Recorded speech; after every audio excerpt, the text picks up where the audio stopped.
የመንቀሳቀስና የመስራት መብት ከአዳዲሶቹ ደንቦች አንጻር በየቦታው ገመድ ወጥረው ወዲህ በሉ ያሉ ገንዘብ የሚቀበሏቸው ሰዎች መብዛታቸውን የሚናገረው ስሙ እንዳይጠቀስ የፈለገ አንድ የሀገር አቋራጭ አሽከርካሪ በየቀኑ 4000 እና 5000 ብር መድቦ መንቀሳቀስ የሱና የሌሎች ሹፌሮች ግዴታ እንደሆነ ይናገራል። በተለይም ከአዲስ አበባ ወደ ድሬዳዋ፣ ከሐረርና ከጅግጅጋ የመሳሰሉ አካባቢዎች ወደ ምስራቅ የሀገሪቱ ከተሞች በመለስተኛ ዕቃ ጫኝነት ለ12 ዓመታት ተሰማርቶ የቆየው አሽከርካሪው በዚህ መስመር ባሉ ኬላዎች በየቀኑ የሚገጥመውን በሰፊው ተናግሯል። ሁሉም ቦታ ገመድ እየወጠሩ ኬላ መመስረት ፋሽን እየሆነ መጥቷል የሚለው አሽከርካሪው ለኮቴ፣ ለሚሊሻ፣ ለትራፊክ፣ ለፖሊስ፣ ለቀበሌ ወዘተ እየተባለ ገንዘብ መክፈል እንዳስመረራቸው ይጠቅሳል። በየኬላውና በየገመዱ ወዲህ በሉ እየተባሉ በሾፌሮች የሚከፈለው ገንዘብ ደረሰኝም ሆነ ሌላ ሕጋዊ ማረጋገጫ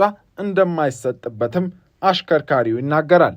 በመንግስት ወይም የመንግስት አካል ነን በሚሉ ወገኖች ብቻ ሳይሆን በታጠቁና ሸፍተዋል በሚባሉ ኃይሎች በሚፈጠር የጸጥታ ችግር የተነሳ ተዘዋውሮና ነግዶ የመኖር መብት ችግር ላይ ከወደቀ መሰነባበቱን ይህ አሽከርካሪ አንድ ምስክር ነው። በየመንገዱ አሽከርካሪዎችን በማስቆም በህገወጥ መንገድ ገንዘብ እየሰበሰቡ እንዲሁም የትራንስፖርት ፍሰትን እያስተጓጎሉ ነው የሚባሉትን በብዙ የሀገሪቱ ክፍሎች የተመሰረቱ ኬላዎችን በተመለከተ መንግስት በተደጋጋሚ ሲናገር ይሰማል። የፌዴራል መንግስት የትራንስፖርትና ሎጂስቲክስ ሚኒስትሩ ዶክተር አለሙ ስሜ ጨምሮ ኬላዎቹ እንዲነሱ ከክልሎች ጋር መግባባት መፈጠሩን ሲናገሩ ቢደመጥም በሁሉም የኢትዮጵያ መስመሮች ኬላዎች የእንቅስቃሴ ችግር ሆነው መቆየታቸው ይታወቃል።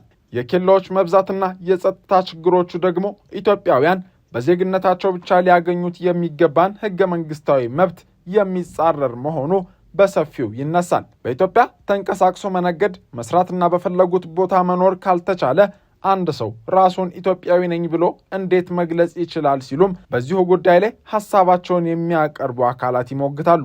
በኢትዮጵያ ህገ መንግስት ዲሞክራሲያዊ መብቶች በሰፈሩበት ክፍል አንቀጽ 32 ላይ የመንቀሳቀስ መብት ይገኛል። በዚሁ አንቀጽ ማንም ኢትዮጵያዊ ወይም ህጋዊነት ያለው የውጭ ዜጋ የኢትዮጵያ ሉዓላዊ ግዛት አካል በሆነ አካባቢ ያለ ገደብ መንቀሳቀስ መብት እንዳላቸው፣ ቋሚ መኖሪያቸውን በነጻነት መወሰንና ሲፈልጉም በነጻነት ከሀገር የመውጣት መብት እንዳላቸው ይደነግጋል። በዚሁ አንቀጽ በሌላ ንዑስ አንቀጽ ስር ማንኛውም ኢትዮጵያዊ ከውጭ ሀገር በፈለገው ጊዜ ወደ ሀገሩ የመመለስ መብት እንዳለውም ሰፍሯል። ይሁን እንጂ በዚህ ንዑስ አንቀጽ በተለይም በቅርቡ ከጸደቀው የኢሚግሬሽን አዋጅና ከታዋቂው ፖለቲከኛ አቶ ልደቱ አያሌው ወደ ሀገር ለመግባት መከልከል ውዝግብ ጋር በተገናኘ ተጥሷል እየተባለ በተደጋጋሚ በሚዲያዎች ሲቀርብ ይስተዋላል።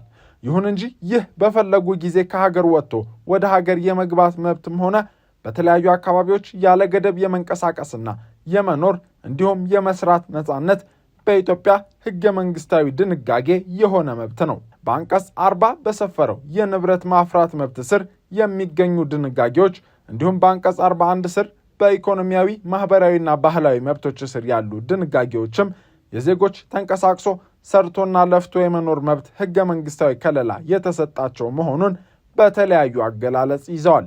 የሰራተኞች መብቶች በሰፈረበት አንቀጽ 42፣ የመልማት መብት በሰፈረበት አንቀጽ 43 እንዲሁም የአካባቢ መብት በተደነገገበት አንቀጽ 44 ላይ በሰፈሩ አንቀጾችም ቢሆን የዜጎች ስራ የመስራት መብት በብዙ መንገዶች ህገ መንግስታዊ ጥበቃ የተሰጠው ወሳኝ ጉዳይ መሆኑን መረዳት ይቻላል።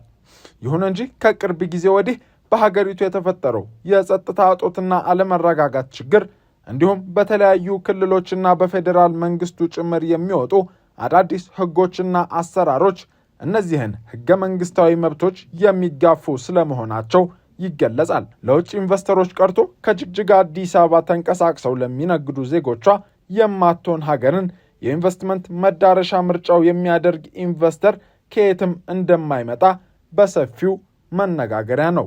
በየከተማው በንግድ ሥራ የተሰማሩ ነጋዴዎችም ቢሆኑ የሚወጡ አዳዲስ ህጎችና አሰራሮች አላላውስ አላሰራ አሉን ሲሉ ምሬታቸውን ያሰሙባቸዋል። ከሰሞኑ የወጣው ከየካቲት 29 ቀን 2017 ዓ.ም ጀምሮ የጸና ይሆናል የተባለው የአዲስ አበባ ከተማ ደንብ ብዙ አይነት አስተያየቶች እንዲስተጋቡ ካደረጉ ጉዳዮች መካከል ነው።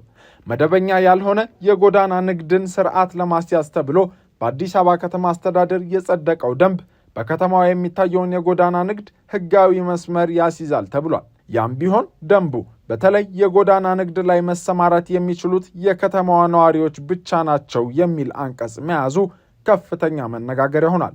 በአዲስ አበባ ዋና ዋና መንገዶችና አደባባዮች በአመዛኙ ኢመደበኛ በሆኑ አነስተኛ የመንገድ ዳር ንግዶች ሲሰማሩ የሚታዩት ከክልል የመጡ ወጣቶች መሆናቸውንም እዚህ ጋር ልብ ይሏል።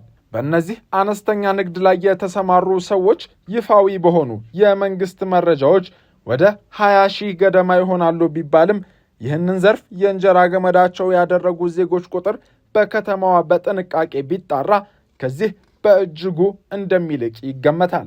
እነዚህ ከደንብ አስከባሪዎች ተሸሽገው ዝናብ፣ ፀሐይም ሆነ ሌላ ችግር ሳይበግራቸው ለዕለት ጉርሳቸው የሚማስኑ በአነስተኛ ንግድ ላይ የተሰማሩ የጎዳና ንግድ አንቀሳቃሾች በሚሰሩት ስራ ለራሳቸውና ለቤተሰቦቻቸው ገቢ ከመፍጠር ባለፈ የማህበረሰቡን የኢኮኖሚ ክፍተት እንደሚሞሉም ይነገራል። በኢትዮጵያ ብቻ ሳይሆን በመላው ዓለምም የጎዳና ንግድ የተለመደና ብዙ ፋይዳ ያለው ነው። ህጋዊ ስርዓት ከተበጀለት ዘርፉ ከስራ ዕድል ፈጠራ ጀምሮ የሀገር ኢኮኖሚን እንደሚደግፍም ይታመናል። በየመንደሩ እየዞሩ ለአዲስ አበባ ነዋሪዎች ወሳኝ የንግድ አገልግሎት የሚያቀርቡ አርሶ አደር ነጋዴዎችም ጭምር በዚህ ደንብ መሰረት አነስተኛ የንግድ ስራ የሚሰሩ የጎዳና ነጋዴዎች ተብለዋል። እነሆ ደንቡ ከጸደቀበት ዕለት ጀምሮም የአዲስ አበባ መታወቂያ ሳይዙና የፈቃድ ባጅ ሳያንጠለጥሉ እንነግድ ቢሉ ህገወጥ ናቸው እየተባለ ነው። ይህ ደንብ ደግሞ መሰረታዊ የዜጎችን የመንቀሳቀስና የመስራት መብት የሚጥስ በመሆኑ ከህገ መንግስቱ ጋር ይጻረራል እየተባለ ይገኛል። ደንቡ ከዚህ በተጨማሪ በተለይ በአዲስ አበባ ጎዳናዎች በአነስተኛ ንግድ ሲሰማሩ የሚታዩ የደቡብ የኦሮሚያና የአማራ አካባቢ ተወላጆችን የሥራ ዕድል የሚነፍግ ነው በሚልም ስጋት ይነሳበታል። ከተለያዩ አቅጣጫዎች ብዙ አወዛጋቢ ጉዳዮች በደንቡ ዙሪያ ቢነሱም የአዲስ አበባ ከተማ አስተዳደር ግን ይህንን አይቀበለውም። በደንቡ ይዘትና አጠቃላይ በደንቡ ላይ ለሚነሱ ጥያቄዎች ሰፊ ማብራሪያን ለሪፖርተር የሰጡት የደንቡ አርቃቂ አካል የአዲስ አበባ ከተማ አስተዳደር ፍትህ ቢሮ ኃላፊ አቶ ተክሌ በዛብህ የሚነሳው ስጋት ተገቢ አለመሆኑንና ደንቡ ለከተማው ጠቃሚ ውጤት እንደሚኖረው ይናገራሉ። በተለየ ሁኔታ የምግብና መድኃኒት ቢሮ ቁጥጥርና ብቃት ማረጋገጫ የሚያስፈልጋቸው ወይም በጤና ላይ ጉዳት የሚያደርሱ ሸቀጦች የጎዳና ንግድ ውስጥ እንዳይካተቱ መደረጉን አቶ ተክሌ ተናግረዋል። በዚህ ዘርፍ የሚሰማሩ ነጋዴዎችም ቢሆኑ በቶሎ ሽግግር የሚያደርጉ ካፒታልና አቅም ማሳደግ የሚያስችሉ ንግዶች ላይ የሚሰማሩ እንደሚሆኑ ጠቁመው ዘርፉ ህጋዊ መስመር እንዲይዝ ደንቡ ጠቃሚ ነው ሲሉ ተናግረዋል። መደበኛ ንግድን በማይጋፋ መንገድ እንዲመራ ለማድረግና ከዘርፉ የሚገኘውን ጠቀሜታ ለማሳደግ ደንቡ ታስቦ መውጣቱንም ተናግረው በሰጡት በዚህ ማብራሪያቸው አቶ ተክሌ በሰጡት ማብራሪያቸው መሰረት ንግድ ቢሮ፣ የመሬት ልማትና አስተዳደር፣ ደንብ ማስከበር፣ ትራፊክ ተቆጣጣሪ፣ ፖሊስ ኮሚሽን፣ የጽዳት አስተዳደር፣ የምግብና መድኃኒት ቁጥጥር እንዲሁም የከንቲባ ቢሮ የመሳሰሉ አካላት የጋራ ግብረ ኃይል ያዋቅራሉ። ከዚህም በተጨማሪ ለንግድ የበቃ ወይም ዕድሜው ከ18 በላይ የሆነ ሰው ለዚህ ስራ ብቁ መሆኑ የተገለጸ ሲሆን በዓመት እስከ 200 ሺህ ብር የሚያፈራ ግለሰብ ከፍ ወዳለ ቦታ እንዲሸጋገር ይደረጋልም ተብሏል። የፍትህ ቢሮ ኃላፊው በሰጡት ማብራሪያ የከተማ አስተዳደሩ የኮሪደር ልማት ስራ የተካሄደባቸው የአዲስ አበባ ጎዳናዎችና አደባባዮች ኢኮኖሚያዊ ፋይዳ እንዲኖራቸው መታሰቡን ጠቅሰው የከተማ አስተዳደሩ መንገዶችን ከጨለማ ለማውጣት የኢኮኖሚ ፋይዳቸውን ለማሻሻል ቀንም ማታም የሚሰራባቸው እንዲሆኑ ለማድረግ እቅድ ይዞ እየሰራ ነው ብለዋል። መንግስት በኮሪደር ልማቱ ያሸበረቁ መንገዶችን፣ የተዋቡ አደባባዮችንና የተጌጡ መናፈሻዎችን በሰፊው ለመስራት ብዙ ወጪ ቢያወጣም ነገር ግን ለዝቅተኛውና ለሰፊው የማህበረሰብ ክፍል ወሳኝ የንግድ አገልግሎት በማቅረብ ቁልፍ የኢኮኖሚ እንቅስቃሴ ተዋናይ ሆነው የቆዩትን አነስተኛ ንግዶች እንዲጠፉ አድርጓል በሚል ትችት ይቀርብበታል። ስለዚሁ ደንብ ህገ መንግስታዊነት የተመለከተ ሐሳብ እንዲሰጡ የተጠየቁት የህግ ባለሙያና ጠበቃ አቶ አበባው አበበ የሚጋጭበት መንገድ አለ ይላሉ። በህገ መንግስቱ አንቀጽ 32 የመንቀሳቀስ መብት ለኢትዮጵያውያን ብቻ ሳይሆን ለውጭ ዜጎች ጭምር የተረጋገጠ መሆኑን አንስተው በአንቀጽ 41 የኢኮኖሚ የባህልና የማህበራዊ መብቶችን ሲያስቀምጥ ማንኛውም ኢትዮጵያዊ በማናቸውም የሀገሪቱ አካባቢዎች መንቀሳቀስ ብቻ ሳይሆን በመረጠው ስራ የመሰማራት መብት እንዳለውም ጭምር ይደነግጋል ብለዋል። እንዲሁም በመንግስት ገንዘብ በሚካሄዱ ማህበራዊ አገልግሎቶች ዜጎች እኩል የመጠቀም መብት እንዳላቸው ህገ መንግስቱ የሚደነግግ እንደሆነ ጠቅሰው ከዚህ በመለሰ አንቀጽ 43 የልማት መብትን ህገ መንግስቱ ሲሰጥ ማንኛውም ኢትዮጵያዊ ኑሮውን የማሻሻልና የማያቋርጥ እድገት እድል የማግኘት መብት እንዳለው ይደነግጋል ብለዋል። ከዚህ በተጨማሪም በህገ መንግስቱ አንቀጽ 89 ላይ የኢኮኖሚ ነክ ዓላማዎችን ሲያስቀምጥ መንግስት ኢትዮጵያውያንን እኩል የማደግ እድል እንዲያገኙ እንዲሁም በዜጎች መካከል ፍትሐዊ የሀብት ክፍፍል እንዲኖር የማስቻል ኃላፊነት እንዳለበት በግልጽ መስፈሩን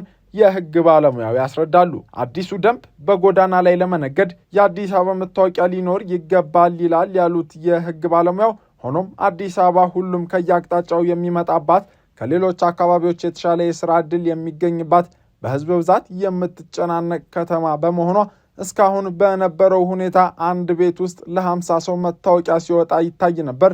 አሁን ደግሞ ለጎዳና ንግድ መታወቂያ ካላመጣህ ሲባል ሰው ወደ ህገወጥ የመታወቂያ ማውጣት ቢዝነስ ውስጥ የሚገባ ይመስለኛል በማለት አቶ አበባው አብራርተዋል። ደንቡ ይተግበር ቢባል ፍትሐዊ የኢኮኖሚ ተጠቃሚነትን ለመፍጠር የማያስችል መሆኑን የጠቀሱት የህግ ባለሙያው ህጉን ካወጡት ሰዎች መካከልም ቢሆን አዲስ አበባ በመምጣት በጎዳና ንግድ ከሚተዳደሩ አንዳንድ ወገኖች የዘገዩ ሊኖሩ እንደሚችሉም ጠቁመዋል። ደንቡ በእሳቸው እምነት ህጋዊ ንግድን ከመፍጠር ይልቅ መታወቂያ ለማግኘትና ለፈቃድ ማውጣት በሚል ሌላ ህገወጥነትን ያበረታታል ሲሉ ስጋታቸውን ገልጸዋል። በተመሳሳይ የአዲስ አበባ ከተማ አስተዳደር ከዚህ ሳምንት ጀምሮ ተግባራዊ ማድረግ የጀመረው በምሽት አገልግሎት መስጠትን የሚያስገድደው ደንብም ተመሳሳይ ቅሬታዎች እየቀረቡበት ነው።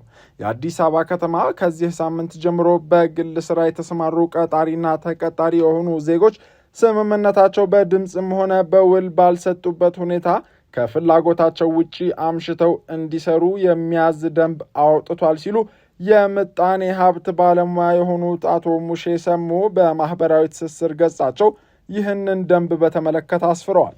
የምጣኔ ሀብት ባለሙያው የኢትዮጵያ ህገ መንግስት ክፍል 1 ሰብአዊ መብቶች ስር ኢሰብአዊ አያያዝ ስለመከልከሉ በሚገልጸው ንዑስ አንቀጽ ላይ ማንኛውም ሰው በኃይል ተገዶ ወይም ግዴታ ለማሟላት ሲባል ማንኛውንም ስራ እንዲሰራ ማድረግ የተከለከለ ነው በማለት እንደሚደነግግ አስፍረዋል። አዋጅን መሰረት ያደረገው የተባለው ዜጎችን ያለ ፈቃዳቸውና ስምምነታቸው እንዲሰሩ የሚያስገድደው ደንብ ከሁሉም ህጎች የበላይ ከሆነው የኢትዮጵያ ህገ መንግስት ጋር ስለመጣረሱ የአዲስ አበባ መስተዳደር ምን ይላል ሲሉም ጥያቄ አቅርበው ዜጎች ከፍላጎታቸው ውጪ ከ8 ሰዓት በላይ እንዲሰሩ ማስገደድ ከአሰሪና ሰራተኞች ህግ እንዲሁም ከዓለም አቀፍ የሰራተኞች ድርጅት ኮንቬንሽንና ስምምነቶች አኳያ እንዴት ይታያል ሲሉም ጠይቀዋል።